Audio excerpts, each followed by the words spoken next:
الحمد لله نحمده ونستعينه ونستغفره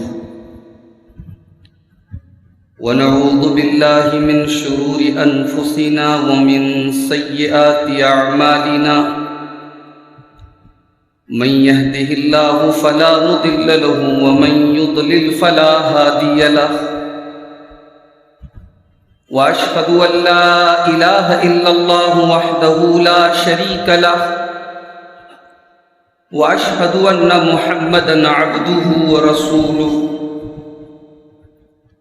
يا أيها الذين آمنوا اتقوا الله حق تقاته ولا تموتن إلا وأنتم مسلمون يا أيها الناس اتقوا ربكم الذي خلقكم من نفس واحدة وخلق منها زوجها وبث منهما رجالا كثيرا ونساء واتقوا الله الذي تساءلون به والأرحام إن الله كان عليكم رقيبا يا أيها الذين آمنوا اتقوا الله وقولوا قولا سديدا يصلح لكم أعمالكم ويغفر لكم ذنوبكم ومن يطع الله ورسوله فقد فاز فوزا عظيما أما بعد فإن خير الحديث كتاب الله وخير الهدي هدي محمد صلى الله عليه وسلم وشر الأمور محدثاتها وكل محدثة بدعة وكل بدعة ضلالة وكل ضلالة في النار أعوذ بالله من الشيطان الرجيم بسم الله الرحمن الرحيم من المؤمنين رجال صدقوا ما عاهدوا الله عليه فمنهم من قضى نحبه ومنهم من ينتظر وما بدلوا تبديلا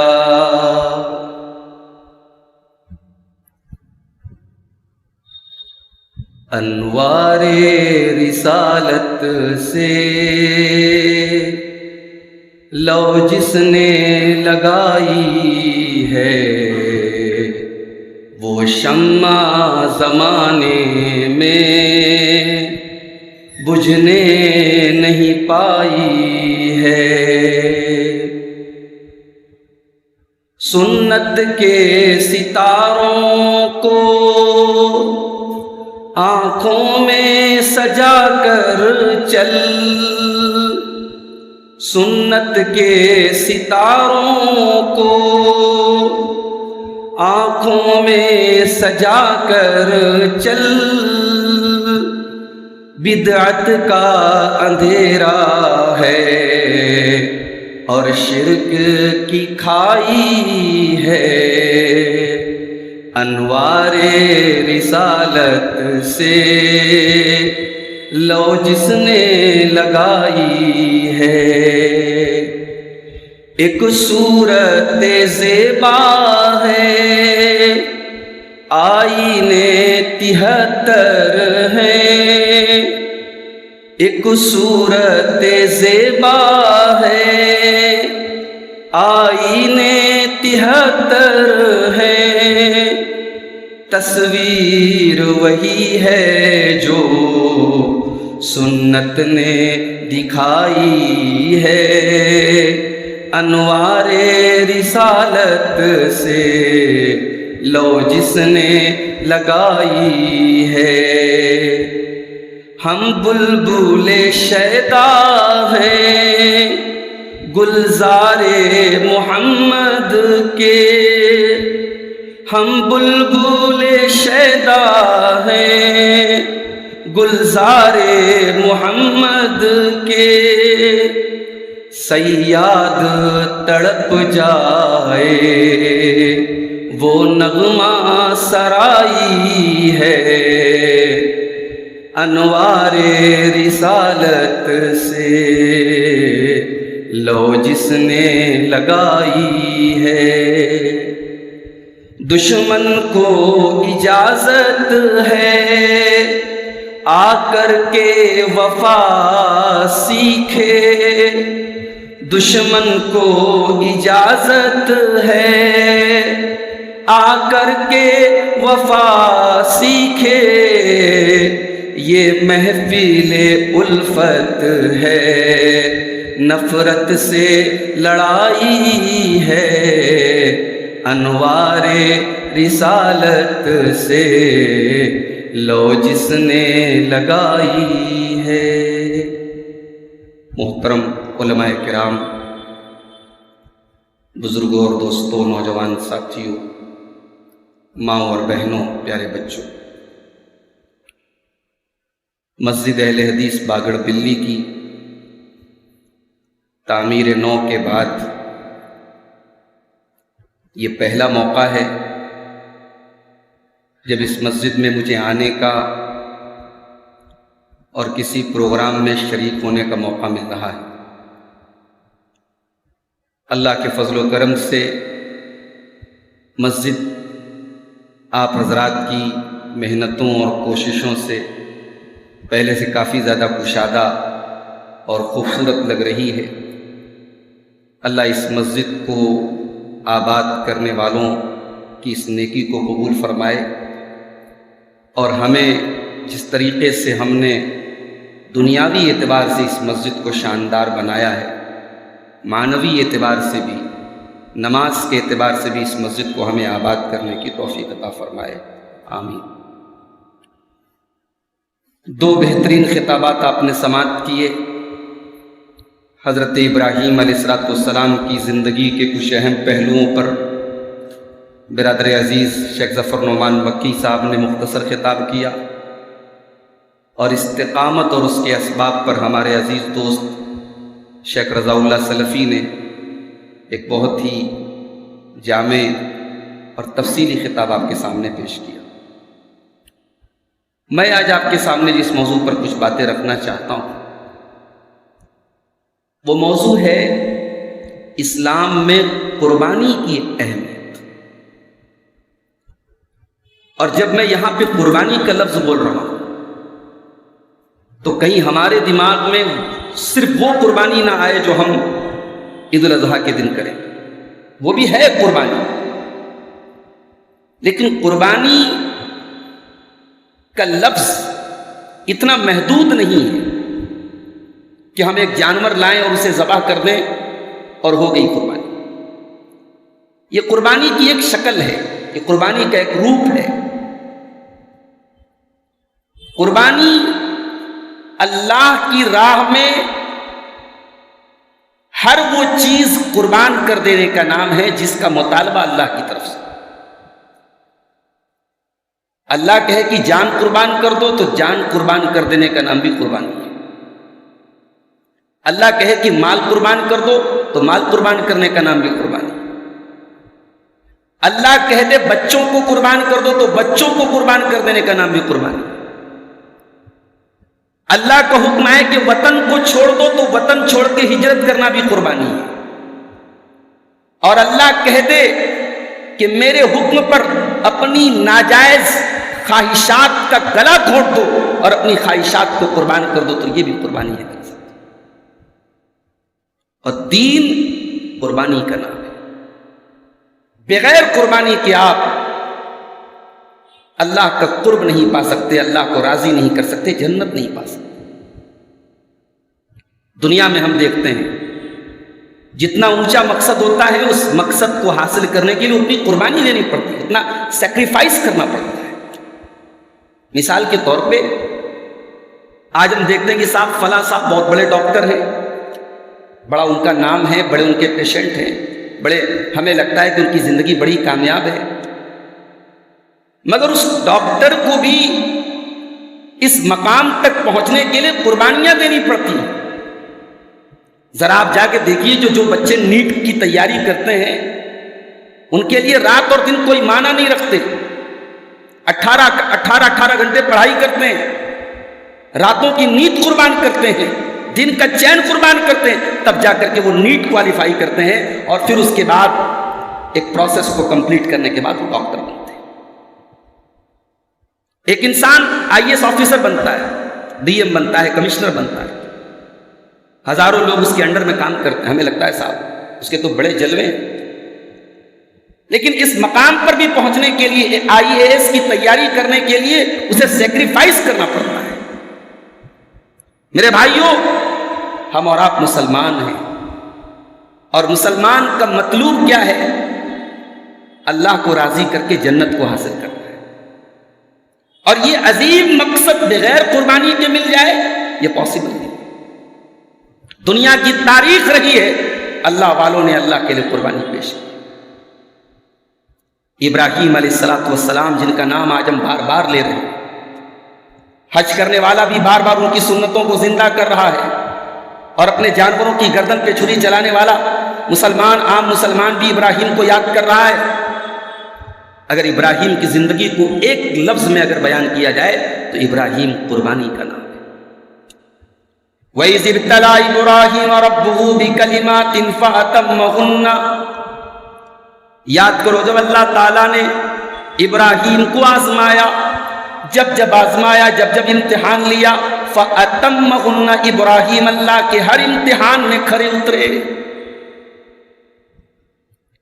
جانتے ہو دنیا میں انسان اپنے سے زیادہ اپنے بچوں سے پیار کرتا ہے, اپنی ذات سے زیادہ. ابراہیم علیہ السلام کی زندگی میں ایسا موقع بھی آیا جب انہوں نے اپنی جان کو داؤں پہ لگایا. ان کے بدن سے کپڑے اتار کر کے ان کو آگ میں ڈالا گیا. ظاہر ہے, اور آگ بھی کوئی ایسی آگ نہیں تھی, آگ ایسی آگ تھی کہ مفسرین نے لکھا ہے کہ پورا گاؤں جلایا جا سکتا تھا. منجنیق میں رکھ کر کے اس آگ میں ڈالا گیا تھا ابراہیم علیہ السلام. اس آگ میں ابراہیم ہنستے کھیلتے جاتے, پیشانی پر کوئی بل نہیں ہوتا ہے, چہرے پر کوئی گھبراہٹ نہیں ہوتی. حسبی اللہ و نعم الوکیل. میرا اللہ میرے لیے کافی ہے, اس سے بہترین کوئی کارساز نہیں. یہی دعا پڑھتے ہوئے, یہی جملہ پڑھتے ہوئے ابراہیم آگ میں چلے جاتے ہیں. ابراہیم اپنی جان کو خطرے میں ڈال کر کے آگ میں چلے جاتے ہیں. اللہ ان کو بچا لیتا ہے اور ڈائریکٹ آپ کو حکم دیتا ہے, قُلْنَا يَا نَارُ كُونِي بَرْدًا وَسَلَامًا عَلَىٰ إِبْرَاهِيمَ. اے آگ تو ٹھنڈی ہو جا اور سلامتی والی ہو جا میرے ابراہیم کے لیے. اگر اللہ نے صرف ٹھنڈی کہا ہوتا تو علماء نے لکھا ہے شاید آگ اتنی ٹھنڈی ہو جاتی کہ اس کا ٹیمپریچر حضرت ابراہیم برداشت نہ کر پاتے. اس لیے اللہ نے بردوں و سلامن, ٹھنڈی ہو جا اور سلامتی والی ہو جا میرے ابراہیم. ابراہیم نے اپنی جان کو داؤں پہ لگا کے آگ میں ابراہیم گئے, اللہ کی توحید کے لیے گئے. یہ بہت بڑی قربانی تھی ابراہیم کی, مگر اس سے بڑی قربانی تب تھی جب ابراہیم سے ان کا اکلوتا بیٹا مانگا گیا. انسان کہتے دنیا میں اپنی جان انسان ایک مرتبہ خطرے میں ڈال سکتا, اپنے بچوں کی, اپنی اولاد کی جان خطرے میں ڈال سکتا. اور اگر اولاد اکلوتی ہو اور بوڑھے باپ کا اکلوتا سہارا ہو تو دل میں کیا جذبات ہوں گے اسے لفظوں کا پیکر نہیں دیا جاتا, اسے بیان ہی نہیں کیا جا سکتا. قرآن کی آیتیں جب ہم پڑھتے تو رونگٹے کھڑے ہو جاتے تھے. آج ہمارے بچوں کو ذرا سی خروچ آ جائے ہماری عورتیں رونے لگتی ہیں, باپ کی آنکھیں ڈبڈبا جاتی ہیں. ابراہیم سے اس کے بیٹے کی قربانی مانگی, اپنے بیٹے کی گردن پہ چھری چلانے کا حکم دیا گیا. قرآن کہتا ہے فَلَمَّا بَلَغَ مَعَهُ السَّعْيَ قَالَ يَا بُنَيَّ إِنِّي أَرَىٰ فِي الْمَنَامِ أَنِّي أَذْبَحُكَ فَانظُرْ مَاذَا تَرَىٰ. جب ابراہیم کا بیٹا اپنے باپ کے ساتھ دوڑنے کے قابل ہو گیا, باپ نے بیٹے سے کہا میرے بچے میں نے خواب میں دیکھا ہے میں تجھے ذبح کر رہا ہوں, فانظر ماذا ترى, تو بتا کہ تیری کیا رائے ہے. یہاں یہ بھی یاد رکھیے ابراہیم در حقیقت رائے نہیں لے رہے تھے. ابراہیم کا یہ مزاج تھا ہی نہیں. اللہ کے حکم کے بارے میں ابراہیم رائے لینے والے آدمی نہیں تھے.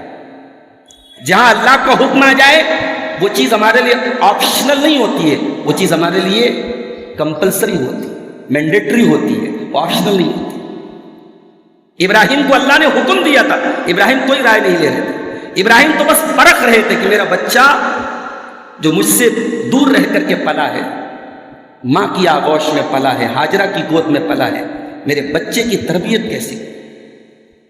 کہا کہ بیٹا بتا تیری کیا رائے؟ قال یا ابت افعل ما تؤمر ستجدنی ان شاء اللہ من الصابرین۔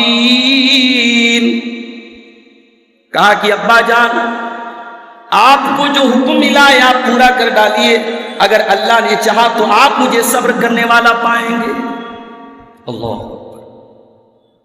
ہمیں ابراہیم کی قربانی کے ساتھ ساتھ اسماعیل کی قربانی کو بھی یاد رکھنا چاہیے۔ یہ صرف ایک باپ کی قربانی نہیں، ایک بیٹے کی بھی قربانی۔ اگر ابراہیم کا کلیجہ ہے کہ اپنے بیٹے کو ذبح کرنے کے لیے تیار ہو گئے، تو یہ اسماعیل کا کلیجہ ہے کہ اس نے اپنی گردن کو حاضر کر دیا۔ کہا کہ ابا جان اللہ کا حکم ہے آپ پورا کریں۔ دنیا کہتی ہے بچے باپ کے بغیر بگڑ جاتے ہیں، بچوں کو باپ کی توجہ نہ ملے، بچوں کو باپ کا پیار نہ ملے، بچے بگڑ جاتے ہیں۔ میں کہتا ہوں کہ ہاجرہ کی جیسی مائیں مل جائیں تو بچے کبھی نہیں بگڑتے۔ یہ سماج کی بگڑی ہوئی نسلیں اس بات کا ثبوت ہے کہ ہاجرہ کے جیسی مائیں سماج سے ناپید ہو چکی۔ ہم سماج کو اگر اسماعیل کی جیسی جنریشن دینا چاہتے ہیں تو ہمیں ہاجرہ کی جیسی ماؤں کو تیار کرنا پڑے گا۔ میں اشارے میں آپ کو ایک پیغام دے رہا ہوں، اپنے ایجوکیشن سسٹم میں آپ توجہ دیجئے۔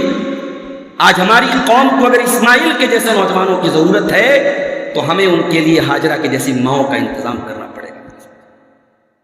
علامہ اقبال کہتے ہیں یہ فیضان نظر تھا یا کہ مکتب کی کرامت تھی، سکھائے کس نے اسماعیل کو آداب فرزندی۔ یہ کون سے مکتب کا کمال تھا، یہ کون سے اسکول کی ایجوکیشن تھی، کون سے مدرسے کی تعلیم تھی؟ اسماعیل کو یہ ایٹیکیٹ سکھائے، یہ مینر سکھائے، یہ اخلاق سکھائے، یہ ویلوز سکھائے۔ یہ ہاجرہ کی تربیت کا کمال تھا۔ کہا کہ ابا جان آپ کو جو حکم ملا ہے آپ پورا کر ڈالیں۔ فلما اسلما وتلہ للجبین ونادیناہ ان یا ابراہیم قد صدقت الرؤیا انا کذالک نجزی المحسنین۔ ابراہیم اور اسماعیل دونوں تیار ہو گئے، باپ بیٹے کو ذبح کرنے کے لیے تیار، بیٹا ذبح ہونے کے لیے تیار، دونوں باپ بیٹے اللہ کے حکم کے آگے تیار ہو گئے۔ اور باپ نے بیٹے کو پیشانی کے بل لٹایا اور ہم نے آواز دی کہ اے ابراہیم قد صدقت الرؤیا، تو نے اپنے خواب کو سچا کر دکھایا، تو نے امتحان کو پورا کر ڈالا۔ اور آگے اللہ نے کہا ان ھذا لہو البلاء المبین۔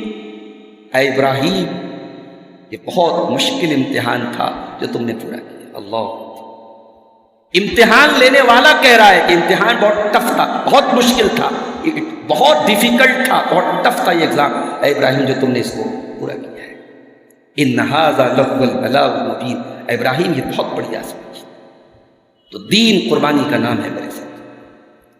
دنیا کی تاریخ اٹھا کے دیکھو، ہر دور میں ایمان والوں نے قربانی پیش کی۔ قرآن کا 30واں پارہ اٹھا، ایک سورت ہے سورۃ البروج، اس میں اللہ نے ایک واقعہ بیان کیا ہے اصحاب الاخدود کا۔ قتل اصحاب الاخدود، اللہ نے فرمایا اصحاب الاخدود قتل کر دیے گئے۔ النار ذات الوقود اذ هم علیہا قعود وهم علی ما یفعلون بالمؤمنین شہود۔ یاد کرو جب ایمان والوں کو خندق کھود کر کے، کھائی کھود کر کے آگ میں جلایا جا رہا تھا اور یہ کفار اور مشرکین تماشا دیکھ رہے تھے۔ وَمَا نَقَمُوا مِنْهُمْ إِلَّا أَن يُؤْمِنُوا بِاللَّهِ الْعَزِيزِ الْحَمِيدِ۔ اور ان ایمان والوں کا قصور صرف اتنا تھا، وہ ایک اللہ کے اوپر ایمان رکھنے والے، وہ توحید کا اقرار کرنے والے تھے۔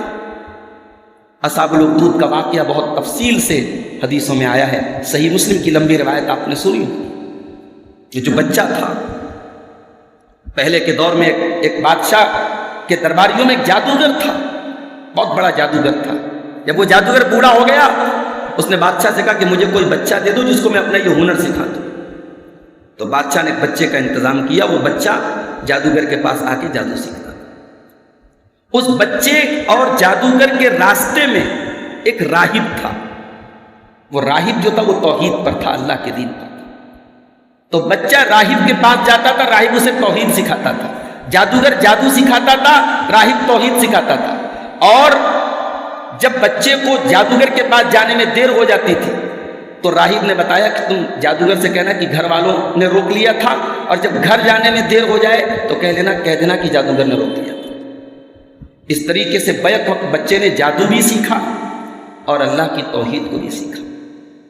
ایک دن وہ بچہ راستے میں جا رہا تھا، ایک بہت بڑا جانور، بہت بڑا چوپایا اس نے راستے کو بلاک کیا ہوا تھا. لوگ پریشان تھے.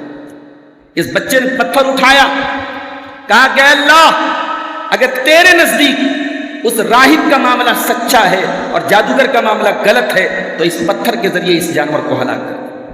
معمولی سے پتھر کو اللہ کا نام لے کے بچے نے مارا اور جانور قتل ہو گیا، ختم ہو گیا وہیں پر. اور لوگ اللہ کی قدرت کو دیکھ کر، اللہ کی شان دیکھ کر کہ وہاں جتنے لوگ تھے اللہ کے اوپر ایمان لے آئے. جب وہ بچہ واپس آتا ہے اور راہب کو یہ واقعہ سناتا ہے تو راہب کہتا ہے کہ اب تم اس مقام پر پہنچ چکے ہو کہ تم سے بڑی میری شان ہوگی، تو اگر تمہارا معاملہ اوپن ہو جائے تو تم کسی کو یہ مت بتانا کہ میں نے تم کو توحید سکھائی ہے، اللہ کا دین سکھایا، میرا نام کہیں اوپن مت کر.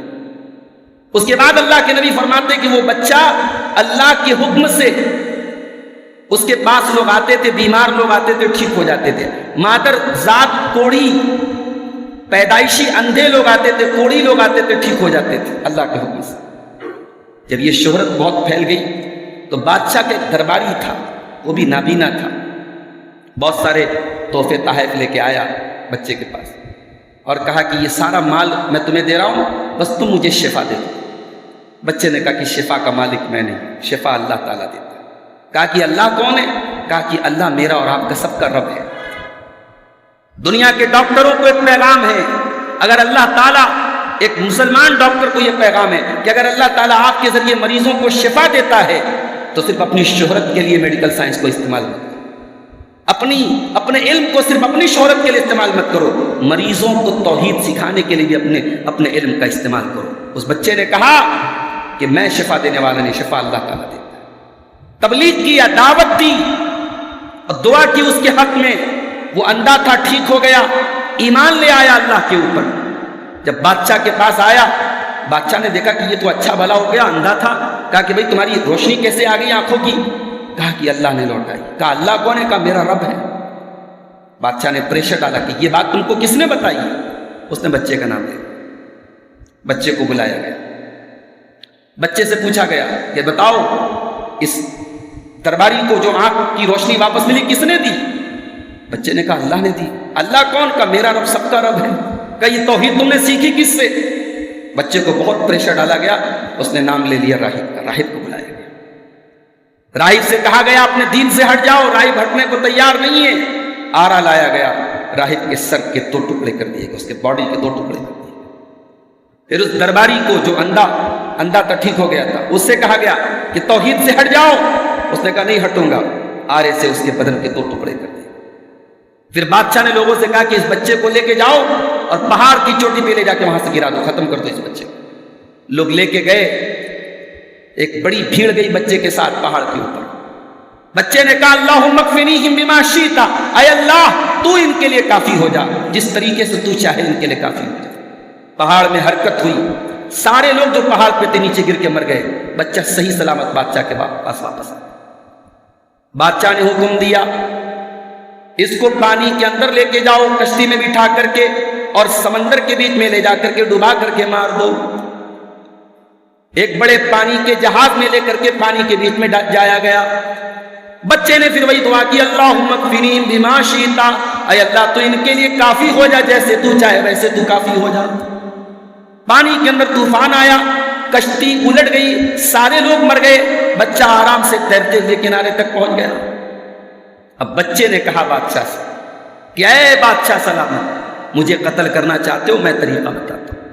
تمام لوگوں کو ایک میدان میں اکٹھا کرو اور مجھے سولی پہ چڑھا دو، مجھے کھجور کے تنے پہ چڑھا دو اور میری کمان میں تیر لگا کر کے یہ کہہ کر کے تیر چلاؤ بسم اللہ رب الغلام، اس اللہ کے نام سے جو اس بچے کا رب ہے، اور یہ کہہ کر کے تیر چلاؤ، وہ تیر مجھے قتل کرے گا اور کوئی طریقہ نہیں مجھے قتل کرے. بادشاہ نے اس طریقے پر عمل کیا، سارے لوگوں کو اکٹھا کیا گیا اور بچے کو سامنے پیڑ پہ لٹکایا گیا اور اس کے بعد تیر سے بسم اللہ رب الغلام کہہ کر کے مارا گیا۔ بچہ تو مر گیا، سارے کے سارے لوگ ایمان لے آئے۔ بادشاہ نے یہ منظر دیکھا تو حیران رہ گیا، سارے کے سارے لوگ توحید پر آ گئے۔ اللہ تعالیٰ کی قدرت دیکھ کر کے جس بچے کو مارنے کے اتنے طریقے اپنائے گئے، جب اللہ کا نام لے کے بچے کو مارا گیا تب وہ بچہ مرا ہے، لوگ ایمان لے آئے۔ بادشاہ نے خندقیں کھدوائی اور ان ایمان والوں کو زندہ جلانے کا آرڈر دیا۔ جب ان ایمان والوں کو زندہ جلایا جانے لگا، اللہ کے نبی فرماتے ہیں ان جلائے جانے والوں میں ایک عورت تھی جس کے ہاتھ میں دودھ پیتا بچہ تھا۔ عورت فکأنما تقاصت، وہ آگ میں کودنے کے پہلے سوچنے لگی کہ میں تو مروں گی، میرا بچہ بھی مر جائے گا۔ اس دودھ پیتے بچے کو اللہ تعالیٰ نے قوت گویائی دے دی، زبان دے دی۔ وہ بچہ اپنی ماں کی گود سے کہتا ہے یا امی اقتحمی، اے میری ماں تو اس آگ میں کود جا، اس لیے کہ دنیا کی آگ جہنم کی آگ سے ہلکی اور آسان ہے۔ یہ اصحاب الاخدود کی قربانی تھی، زندہ جلا دیے گئے ایمان والے، اور اللہ تعالیٰ نے ان ایمان والوں کا ذکر قیامت تک کے لیے باقی کر دیا، قرآن کا حصہ بنا دیا۔ وَمَا نَقَمُوا مِنْهُمْ إِلَّا أَن يُؤْمِنُوا بِاللَّهِ الْعَزِيزِ الْحَمِيدِ۔ ان ایمان والوں کا قصور صرف اتنا تھا، وہ اللہ تعالیٰ کے اوپر ایمان لائے تھے، اللہ کی توحید کے اوپر ایمان لائے تھے۔ اور آگے بڑھیے، ہمارے پیارے نبی جناب محمد رسول اللہ صلی اللہ علیہ وسلم کی زندگی آپ دیکھیے، قربانیوں سے بھری پڑی ہے میرے ساتھ۔ کون سی قربانی آپ نے نہیں دیکھی؟ آپ کو کیا نہیں کہا گیا؟ کبھی نماز کی حالت میں آپ ہیں، سجدے کی حالت میں ہیں، گلا دبانے کی کوشش کی گئی۔ کبھی آپ کے جسم اطہر پر گندگی ڈالی گئی، کبھی آپ کو اپنے وطن سے نکلنے پر مجبور کیا گیا، کبھی طائف میں پتھر مارے گئے۔ یہ قربانیاں اللہ کے نبی نے کس کے لیے صحیح ہیں؟ اللہ کے دین کے لیے صحیح ہے میرے ساتھ۔ اور اتنا سب کچھ ہونے کے بعد بھی اللہ کے نبی کبھی ہمت نہیں ہارتے، کبھی آپ کے ارادے کمزور نہیں پڑتے ہیں۔ قرآن کہتا ہے فَلَعَلَّكَ بَاقِعٌ نَفْسَكَ عَلَىٰ آثَارِهِمْ إِن لَّمْ يُؤْمِنُوا بِهَٰذَا الْحَدِيثِ أَسَفًا۔ اے نبی، آپ کو لوگوں کے ایمان لانے کی اتنی فکر ہے، کہیں اس کے لیے آپ اپنی جان کو جوخم میں نہ ڈال دیں۔ صحابہ کرام کو دیکھو میرے بھائیو، صحابہ کرام نے اللہ کے دین کے لیے کیا قربان نہ کیا، تن بھی قربان کیا، من بھی قربان کیا، دھن بھی قربان کیا۔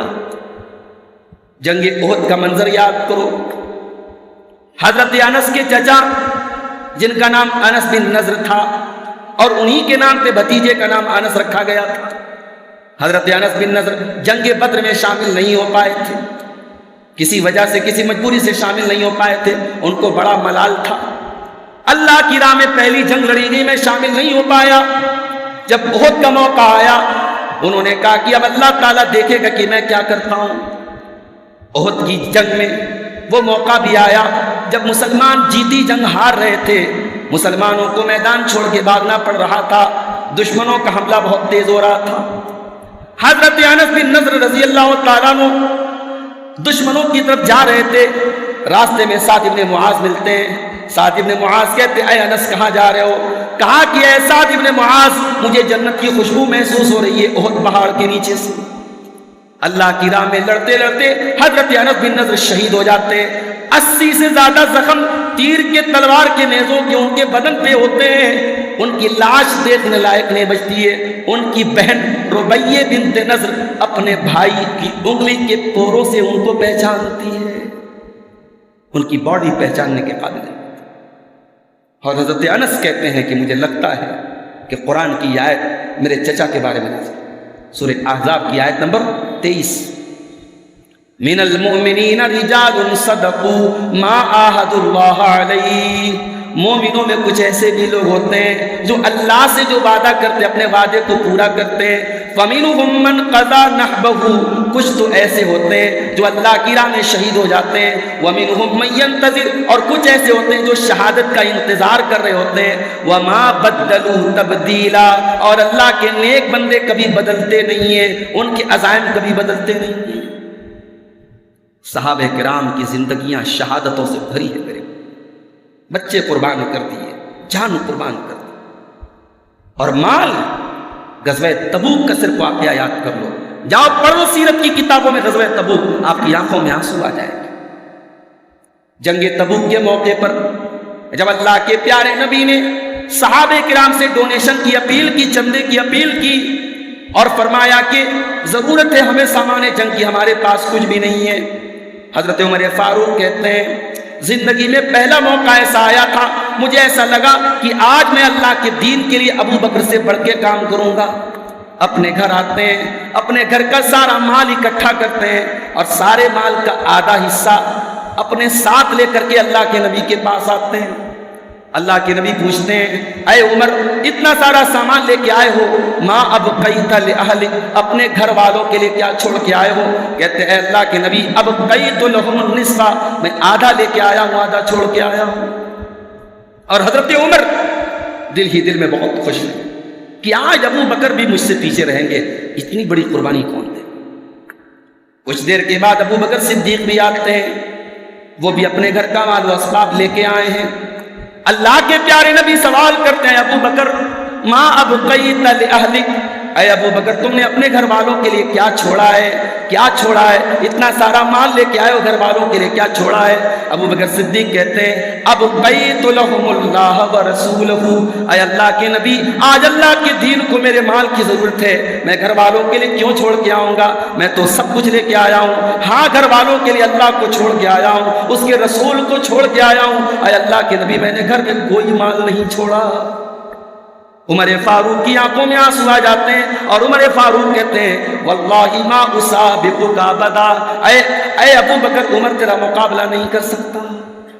یہ صحابہ کا اس موقع پر، جنگ تبوک کے موقع پر کچھ صحابہ ایسے بھی تھے جو بیچارے بہت غریب تھے، مزدور طبقے سے تعلق تھا۔ انہوں نے راتوں میں جا کر کے کھیتوں میں پانی دیا، پانی بھر بھر کے لا کے پہنچا کے مزدوری کی، اور مزدوری میں جو تھوڑی سی مزدوری ان کو ملی، تھوڑی سی کھجور ملی، تھوڑا سا جو ملا، وہ لا کر کے اللہ کے نبی کے پاس رکھ دیا۔ منافقوں نے مذاق اڑایا کہ اے اللہ کے نبی اللہ بے نیاز ہے، اس صدقہ سے، اس ایک سا سے کیا ہونے والا ہے، اس ایک مٹھی سے کیا ہونے والا ہے؟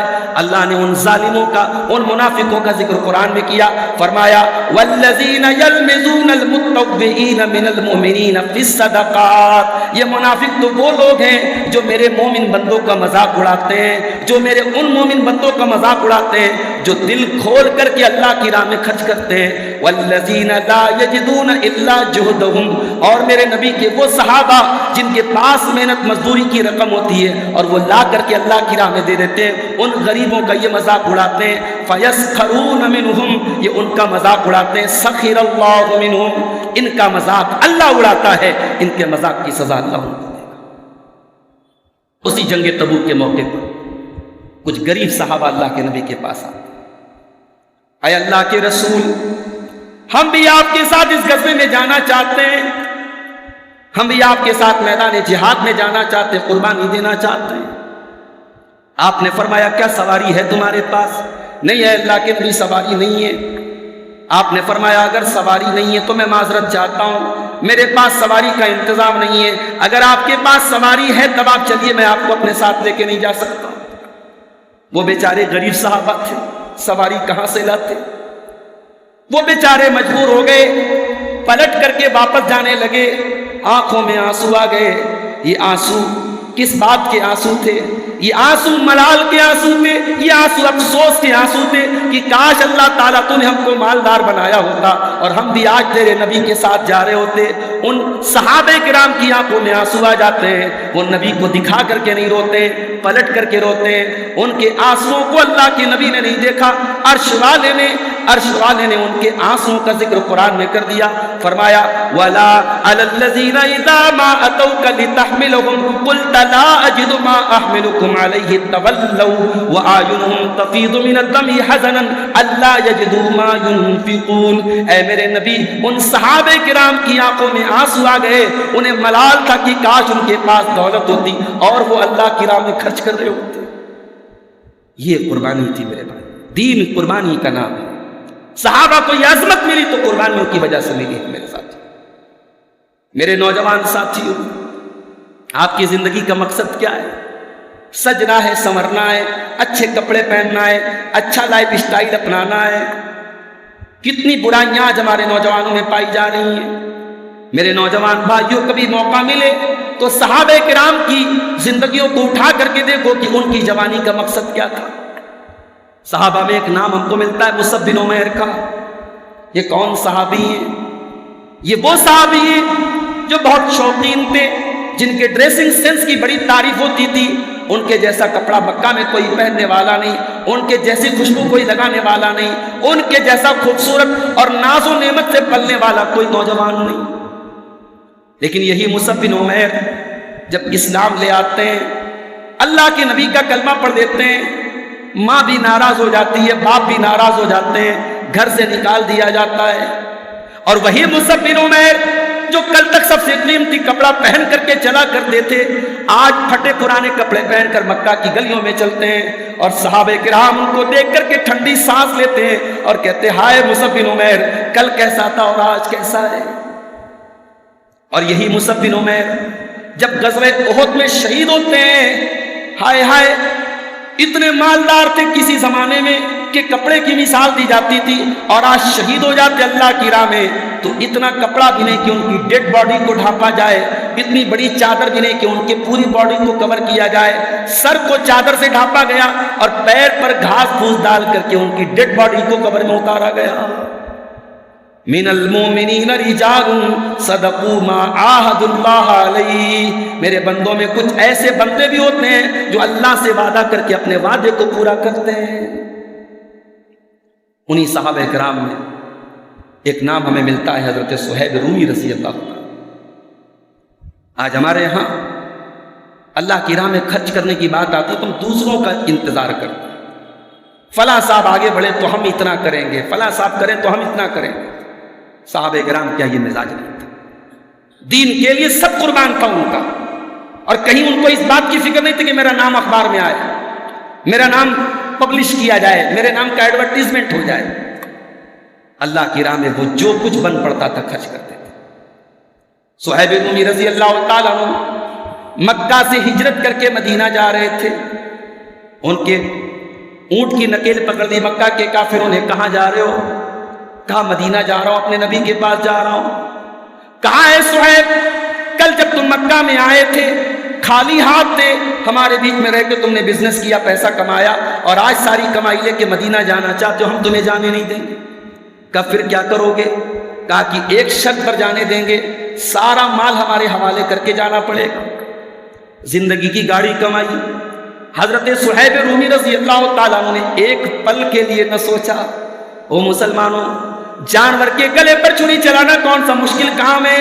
جس کا گوشت ہمیں خود کھانا ہے، جس کی کلیجی ہمیں خود کھانی ہے، جس سے فائدہ ہمیں خود اٹھانا ہے، اس جانور کو ذبح کر دینا کون سا بڑا کام ہے؟ قربانی اس کو کہتے ہیں میرے پیارے ساتھیوں۔ وہ جانور کی قربانی تو ایک اشارہ ہے، ایک علامت ہے۔ ان صلاتی و نسکی و محیای و مماتی للہ رب العالمین۔ اس قربانی کے کرنے کے ٹائم یہ اقرار بھی ہم کرتے ہیں کہ اللہ میرا جینا تیرے لیے، میرا مرنا تیرے لیے، میری نماز تیرے لیے، میری قربانی تیرے لیے۔ صہیب رومی رضی اللہ تعالیٰ عنہ نے ایک پل کے لیے نہیں سوچا اور سارا مال ان مکہ کے کافروں کے حوالے کر دیا۔ اور جب خالی ہاتھ مدینہ پہنچے، اللہ کے پیارے نبی نے اپنے صحابی کو گلے لگا کے ایک ہی جملہ کہا تھا، ربحت البیع ربحت البیع، اے صہیب تو نے فائدے کا سودا کیا ہے، تو نے کوئی گھاٹے کا سودا نہیں کیا ہے۔ یہ تو صحابہ کرام تھے، ان کے بچے کیسے تھے؟ جنگ بدر کا وہ منظر یاد کرو، دو بچے تھے، ایک حضرت عمر بن جموح کا بیٹا تھا معاذ ابن عمرو، اور ایک معوذ ابن افرا، دو بچے تھے۔ دونوں بچے حضرت عبد الرحمن بن عوف کہتے ہیں میرے آگے پیچھے چل رہے تھے، مجھ سے پوچھنے لگے ابا چچا جان ابو جہل کون ہے، کہاں ہے؟ میں نے کہا تمہیں ابو جہل سے کیا کام ہے؟ کہنے لگے چچا جان ہمیں پتہ لگا ہے ابو جہل اللہ کے نبی کو گالیاں دیتا ہے، برا بھلا کہتا ہے، آج ہماری تلوار اس کا فیصلہ کرے گی۔ عبد الرحمن بن عوف کو بڑی حیرت ہوئی، اتنے چھوٹے بچے 12-13 سال کے بچے، اور اسلام کے دشمنوں کا سرغنہ تھا ابو جہل، اس امت کا فرعون تھا ابو جہل، اس کو قتل کرنے کی بات کر رہے ہیں۔ اشارہ کیا کہ دیکھو وہ ہے ابو جہل، کہتے ہیں ابھی اشارہ کیا تھا چشمے زدن میں، ان دونوں بچوں نے آگے بڑھ کر کے ابو جہل کو قتل کر دیا، اور دونوں کا دعویٰ تھا، دونوں کہہ رہے تھے میں نے قتل کیا ہے۔ یہ صحابہ کرام کے بچوں کا حال تھا۔ اللہ کے رسول کی حرمت کے لیے، اللہ کے رسول کی عصمت کے لیے اپنی جان کو داؤں پہ لگانے کے لیے صحابہ کرام کا بچہ تیار۔ اسی لیے استاد محترم کی جو مولانا عبدالوہاب حجازی کی جو نعت ابھی میں نے پڑھی تھی، اس کا ایک شعر یہ بھی ہے کہ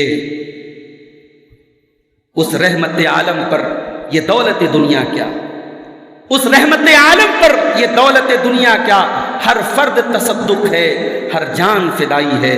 اس نبی اکرم صلی اللہ علیہ وسلم کے لیے صحابہ کرام اپنی جانوں کو قربان کرنے کے لیے تیار ہیں۔ میرے پیارے ساتھیوں، دین قربانی کا نام ہے، اور قربانی کس کو کہتے ہیں یہ صحابہ کرام سے سیکھو۔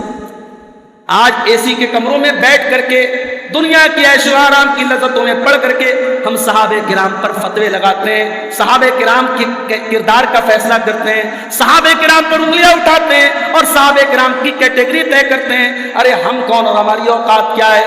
صحابہ تو وہ لوگ ہیں، قرآن جب بھی ان کا ذکر کرتا ہے قرآن کہتا ہے محمد الرسول اللہ والذین معہ اشداء علی الکفار رحماء بینہم۔ میرے نبی کے صحابہ ہر حال میں نبی کا ساتھ دینے والے، اللہ کے دشمنوں کے لیے بڑے سخت تھے اور آپس میں بڑے رحم دل تھے۔ قرآن جب بھی صحابہ کا تذکرہ کرتا ہے صحابہ کی عظمت بیان کرتا ہے، صحابہ کا مقام بیان کرتا ہے۔ اور یاد رکھو صحابہ کرام کو جو یہ مقام ملا ہے ان کی قربانیوں کی بدولت ملا ہے۔ میرے ساتھ حضرت عمرو بن جموح کو دیکھو، بوڑھے ہو چکے ہیں، ایک پیر خراب ہو چکا ہے، ایک پیر سے لنگڑے ہو چکے ہیں، چار جوان بیٹوں کے باپ ہیں۔ نبی اکرم کی طرف سے جہاد کا اعلان ہوتا ہے، حضرت عمرو بن جموح اپنے بچوں سے کہتے ہیں کہ میں بھی اس جنگ میں جاؤں گا۔ بچے بوڑھے باپ کو سمجھاتے ابا جان آپ کے اوپر سے جہاد ساقط ہے، آپ کو میدان جنگ میں جانے کی ضرورت نہیں ہے، آپ کے 4 جوان بیٹے موجود ہیں، یہ فریضہ ہم ادا کر دیں گے، آپ گھر میں آرام کیجیے۔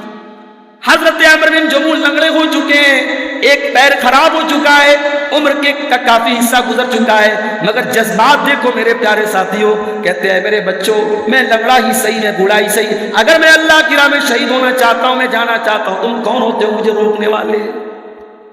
معاملہ اللہ کے رسول کے پاس آتا ہے۔ اللہ کے پیارے نبی جب دیکھتے ہیں عمرو بن جموح کی بڑی ضد ہے، بچوں سے کہتے چلو ٹھیک ہے تمہارے ابا اگر بول رہے تو جانے دو ان کو، میدان جنگ میں جانے دو۔ حضرت عمرو بن جموح میدان جنگ میں جاتے ہیں اور اللہ کی راہ میں لڑتے لڑتے شہید ہو جاتے ہیں۔ ان کی شہادت کے بعد اللہ کے پیارے نبی فرماتے ہیں کہ اے لوگوں میں دیکھ رہا ہوں کہ حضرت عمرو بن جموح اپنے انہی پیروں کے ذریعے جنت کی طرف چل کے جا رہے ہیں، شہادت کی موت کے بعد اللہ تعالیٰ ان کو جنت کی طرف لے کے جا رہا ہے۔ یہ صحابہ کرام وہ کبھی بدلے نہیں، کبھی حالات سے سمجھوتا نہیں کیا۔ جو ہم لوگ ایک لفظ استعمال کرتے ہیں تن من دھن، انہوں نے تن بھی قربان کیا، انہوں نے من بھی قربان کیا۔ آج تن قربان کرنا زیادہ آسان ہے، دھن قربان کرنا زیادہ آسان ہے، سب سے مشکل کام اپنے من کو کنٹرول کرنا ہے، اپنے نفس کو کنٹرول کرنا ہے۔ میرے ساتھ شراب حرام ہوئی، صحابہ کرام شراب کے عادی تھے، دسترخوان پہ شراب پی جاتی تھی۔ حضرت انس بن مالک کہتے جب سورہ مائدہ کی آیت نازل ہوئی یا ایھا الذین آمنوا انما الخمر والمیسر والانصاب والازلام رجس من عمل الشیطان، شراب حرام کر دی گئی۔ حضرت انس کہتے ہیں میرے سوتیلے باپ ابو طلحہ انہوں نے مجھ سے کہا کہ بیٹا لے جاؤ یہ ساری شراب کے برتن لے جا کے پھینک دو۔ حضرت انس کہتے ہیں میں وہ برتن لے کر کے جب باہر پھینکنے گیا میں کیا دیکھتا ہوں فجرت فی سکک المدینہ، مدینہ کی گلیوں میں شراب پانی کی طرح بہ رہی تھی، سارے صحابہ نے اپنے اپنے گھروں سے شراب کے برتن نکال کے پھینک دیے۔ بڑا آسانی سے ہم کہہ دیتے ہیں فلاں چیز کی ہمیں لت لگ گئی، فلاں چیز کی ہمیں عادت لگ گئی، فلاں چیز نہیں چھوٹ رہی ہے۔ صحابہ کرام نے یہ ثابت کر دیا اگر دل میں ایمان کی لگن ہو، دل میں اللہ کا ڈر ہو، دل میں اللہ کی محبت ہو تو کوئی بھی عادت چھوٹ سکتی ہے۔ آپ اپنے من کو کنٹرول کر سکتے ہیں، اس من کو، اس نفس کو، اس دل کو اللہ کی محبت سے بھر دو میرے ساتھ۔ آج ہمارے سماج میں بے حیائی بہت تیزی سے پھیل رہی ہے، ناجائز تعلقات بہت پنپ رہے ہیں، نوجوان لڑکوں اور لڑکیوں کے لیے زناکاری کے خطرے بہت بڑھ رہے ہیں۔ صحابہ کرام کی زندگی میں اس کی بھی مثال ملتی ہے کہ انہوں نے اس معاملے میں اپنی شہوت کو کیسے کنٹرول کیا. میں ایک واقعہ سنا کے بات ختم کرتا ہوں. حضرت مرثد ابن ابی مرثد غنوی رضی اللہ تعالیٰ ایک نوجوان صحابی ایمان لے آئے. ہٹے کٹے باڈی بلڈر آدمی تھے. ان کا کام کیا تھا؟ مکہ میں جو مشرکین کی قید میں مسلمان رہتے تھے یہ ان کو چھڑا کر کے مکہ مدینہ لاتے تھے. ایک مرتبہ یہ مکہ سے مدینہ آ رہے تھے ایک آدمی کو لے کر کے. ان کی دور جاہلیت کی کوئی معشوقہ تھی, کوئی عورت تھی جس سے ان کا دور جاہلیت میں تعلق تھا. اس کا نام اناق تھا. اس عورت نے ان کو, چاندنی رات تھی, اجالا تھا, روشنی تھی, وہ عورت اپنے چھت سے دیکھ رہی تھی, نظر پڑ گئی حضرت مرثد کے اوپر. اس نے کہا کہ یا مرثد بت اندن اللیلہ, اے مرثد, اے میرے پرانے محبوب, اے میرے پرانے یار, کہاں جا رہے ہو؟ آؤ میرے پاس آؤ اور آج کی رات میرے پاس ہو. میرے ساتھیوں, میرے بھائیوں, گناہ کا موقع آسانی سے مل جانا یہ بھی اللہ کی بہت بڑی آزمائش ہے. دعا کیا کرو اللہ تعالیٰ گناہوں کے موقعوں سے ہماری حفاظت کرے. آج کے دور میں گناہ بہت آسان ہے. آج کے دور میں گناہ بہت آسان ہے, اور جب گناہ آسان ہو جائے تو گناہوں سے اپنے دامن کو بچانا زیادہ مشکل. حضرت مرثد کو ایک خوبصورت عورت, اور وہ عورت جس کا کسی زمانے میں تعلق رہا ہے ان سے, وہ عورت بلا رہی ہے, دعوت زنا دے رہی, دعوت گناہ دے رہی. حضرت مرثد کہتے نہیں, ان اللہ حرم الزنا, اے اناق, میں مسلمان ہو چکا ہوں اور جس دین کا میں نے کلمہ پڑھا ہے اس دین میں زنا حرام ہے, میں تمہارے پاس نہیں آ سکتا. یہ کہہ کے اپنے راستے پہ چل پڑا. اب وہ بڑی مکار عورت تھی. اس نے دیکھا کہ یہ میرے فریب میں نہیں آیا. اس نے شور مچانا شروع کر دیا. شور مچانا شروع کر دیا کہ دیکھو تمہارے قیدی کو لے کے بھاگ رہا ہے. لوگ حضرت مرثد کا پیچھا کرنے لگے. بڑی مشکل سے انہوں نے جان بچائی اپنی. مدینہ آئے, اللہ کے رسول کو پورا واقعہ سنایا. پھر حضرت مرثد نے ایک بات کہی کہ اے اللہ کے نبی, اناق سے اگر میں نکاح کرنا چاہوں, پہلے تو ناجائز تعلق تھا, حرام تعلق تھا, لیکن اب میں اسلام لا چکا ہوں, اب اگر میں اس کو نکاح میں لانا چاہوں, شادی کرنا چاہوں, تو کیا میں اس سے کر سکتا ہوں شادی؟ اللہ کے نبی نے جواب نہیں دیا. قرآن کی آیت نازل ہوئی سورہ نور کی کہ الزانی لا ينکح الا زانیۃ, کہ زانیہ عورت سے شادی وہی کرے گا جو زانی ہوگا. جو عورت زانیہ ہیں, بدچلن ہیں, جب تک وہ سچی توبہ نہ کر لے, اگر وہ اپنی روش پر باقی ہے, اس زانیہ عورت سے کوئی مومن شادی نہیں کر سکتا. اس سے شادی وہی کرے گا جو زانی ہوگا. جب یہ آیت نازل ہوئی, اللہ کے نبی نے یہ آیت پڑھ کے سنا دی اور کہا کہ اے مرثد, اس عورت سے تمہارا نکاح کرنا یہ جائز نہیں ہے, صحیح نہیں.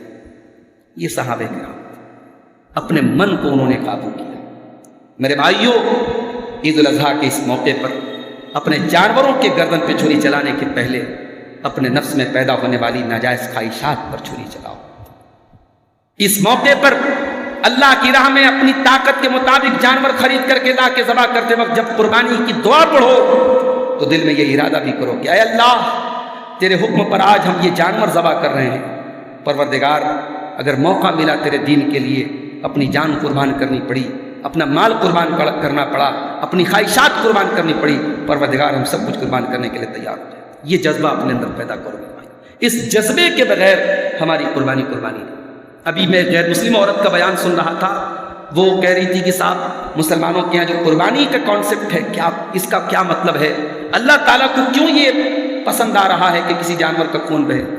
کاش اس غیر مسلم عورت کو کوئی سمجھاتا کہ اللہ تعالیٰ کو اس قربانی کے جانور کے خون بہنے سے اللہ تعالیٰ کو نعوذ باللہ کچھ حاصل نہیں ہو رہا ہے. یہ قربانی جو ہم کرتے ہیں وہ دو مقصد کے تحت کرتے ہیں. ایک تو ہم اس لیے قربانی کرتے ہیں, ہم دنیا کو یہ بتاتے ہیں وَلِكُلِّ أُمَّةٍ جَعَلْنَا مَنْسَكًا لِيَذْكُرُوا اسْمَ اللَّهِ عَلَىٰ مَا رَزَقَهُم مِّن بَهِيمَةِ الْأَنْعَامِ. ہم دنیا کو بتاتے ہیں کہ یہ قربانی کے جانور ہیں, ان کو اللہ نے ہماری غذا بنایا ہے, ہمارے کھانے کے لیے بنایا ہے, ان کے گوشت سے ہم فائدہ اٹھاتے ہیں. اس اللہ کا نام لے کے ہم ذبح کرتے ہیں, یہ پیغام دیتے ہیں کہ یہ اللہ کی نعمت ہے جس پر ہم اللہ کا شکریہ ادا کرتے ہیں. اور قربانی کا دوسرا مقصد توحید ہے. ان جانوروں کو اللہ کے نام پر ذبح کر کے ہم یہ پیغام بھی دیتے ہیں کہ اے دنیا والوں, ہم کریٹر کی عبادت کرنے والے ہیں, کریشن کی عبادت کرنے والے نہیں ہیں. دنیا میں ان جانوروں کی عبادت تک ہوتی ہے, ان جانوروں کو لوگ معبود تک سمجھتے ہیں, اور ہم ان جانوروں کو اللہ کے نام پہ ذبح کرتے ہیں اور ان کا گوشت کھاتے ہیں. اور اس لیے ذبح کرتے ہیں تاکہ اللہ تبارک و تعالیٰ ہمارے دلوں کی نیتوں کو جان لے کہ ہمارے دلوں میں اللہ کا تقوی کتنا ہے، اللہ کا ڈر کتنا ہے۔ لَن يَنَالَ اللَّهَ لُحُومُهَا وَلَا دِمَاؤُهَا وَلَٰكِن يَنَالُهُ التَّقْوَىٰ مِنكُمْ، اور یہی قربانی کا مقصد بھی ہے کہ ہمارے دلوں میں اللہ کا تقوی کتنا ہے اور اللہ کا ڈر کتنا ہے۔ دعا کیجیے میرے بھائیوں، اللہ ہماری قربانیوں کو قبول فرمائے، رب العالمین ہماری نیتوں میں اخلاص پیدا فرمائے، رب العالمین ہمیں ہر نیکی کے کام میں ریاکاری سے بچائے، ابراہیم علیہ السلام کی سیرت پر صحیح معنوں میں ہمیں عمل کرنے والا بنا دے۔ آج یہ مسجد بنی ہے الحمدللہ، بہت جلدی اگر دیکھا جائے بہت کم وقت میں ماشاءاللہ مسجد جو ہے اس کا کام مکمل ہونے والا ہے، اللہ اس نیکی کو بھی قبول فرمائے۔ لیکن میں یہ پیغام دوں گا جن لوگوں نے بھی مسجد میں تعاون کیا ہے کہ اپنے دلوں کو ضرور ٹٹول لیجئے گا، اللہ نے آپ کو یہ مسجد بنانے کی توفیق دی ہے، دنیا سے اس کا اجر مت طلب کیجیے گا، اس کا اجر اللہ سے طلب کیجیے گا۔ یاد کیجیے گا اپنے باپ ابراہیم کو، جب انہوں نے خانہ کعبہ کو بنایا تھا، قرآن کہتا ہے وَإِذْ يَرْفَعُ إِبْرَاهِيمُ الْقَوَاعِدَ مِنَ الْبَيْتِ وَإِسْمَاعِيلُ رَبَّنَا تَقَبَّلْ مِنَّا إِنَّكَ أَنْتَ السَّمِيعُ الْعَلِيمُ۔ دنیا میں یہ منظر بھی دیکھا گیا کہ اللہ کا ایک پیغمبر مستری بنا ہوا ہے اور دوسرا پیغمبر لیبر بنا ہوا ہے، ایک پیغمبر عمارت بنا رہا ہے اور دوسرا پیغمبر اینٹیں لا لا کے اپنے باپ کو دے رہا ہے۔ دو عظیم پیغمبر اللہ کا گھر بنا رہے ہیں اور دونوں کے زبان پر کوئی بڑائی نہیں ہے، کوئی تکبر نہیں ہے، کوئی فخر نہیں ہے، دونوں کہہ رہے پروردگار ہمارے اس عمل کو تو قبول فرما لے۔ جب اس آیت کو حضرت وہیب ابن ورد تابعی پڑھا کرتے تھے تو رونے لگتے تھے اور کہتے تھے اے اللہ کے خلیل، آپ اللہ کا گھر بنا رہے ہیں اور آپ کو ڈر ہے کہ آپ کی نیکی قبول نہیں ہوگی اور آپ یہ دعا کر رہے ہیں ربنا تقبل منا انک انت السمیع العلیم۔ آج ہم اپنی چھوٹی چھوٹی نیکیوں پر غرور کرتے ہیں جبکہ ہماری نیکیوں میں بڑی ملاوٹیں ہیں، ہماری نیکیوں میں بڑے شبہات ہیں۔ یہ انبیاء تھے، یہ صحابہ تھے جو ہم سے کہیں زیادہ مخلص لوگ تھے، یہ نیکی کر کے اللہ سے ڈرا کرتے تھے۔ اس لیے میرے پیارے ساتھیوں، اپنی نیتوں میں ہم سب اخلاص پیدا کریں، اللہ تعالیٰ ہمیں اس کی توفیق عطا فرمائے۔ اقول قولی ھذا واستغفر اللہ لی ولکم ولسائر المسلمین، والسلام علیکم ورحمۃ اللہ وبرکاتہ۔